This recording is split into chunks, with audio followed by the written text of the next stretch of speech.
Ary amaranantsika ny tolony taranja baolina lavalava eo anifin'ny mpiasa-panjakana satria dia anisan'ny mandray anjara amin'izany faninanana izany ihany koa taranjany koa ny AJF ka lalaovin'olona fito kosa indray izy ity tetsy amin'ny kianjan'ny Asiera no nanatanterahana ny faninanana omaly ekipa enina avy amina ministera enina araka izany no mandray anjara amin'izay fifaninanana izay.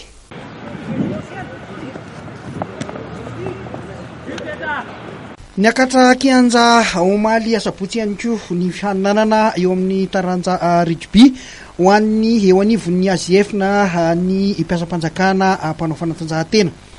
Lalao maromaro no nitanterahana raha teto amin'ny Asiera teto Ampefloha. Rugby lalaovin'olona fito no nitanterahana amin'izany.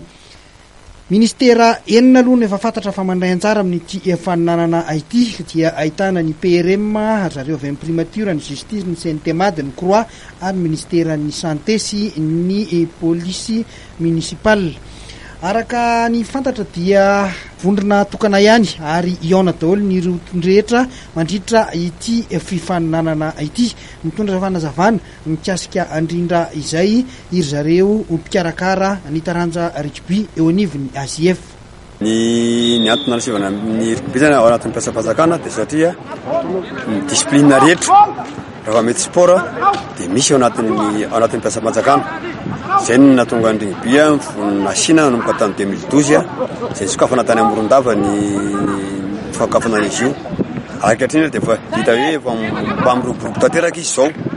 Ato zary efa misy enina zao mpandray anjara amin'izao ny mpiasa-panjakana amin'ny rugby A7 dia ireo mpiasa-panjakana groupé amin'ny rugby anatin'ny toeram-piasana ohatra hoe ny COSFAP, ny 3B, ny SCAR, ny KINAP sa ohatr'izany dia nasiana baolina ho anazy iray manokana fampitana an'ilay fanilo ao amin'ilay mpiasa-panjakana mbola tsy dia mahay an'ilay izy.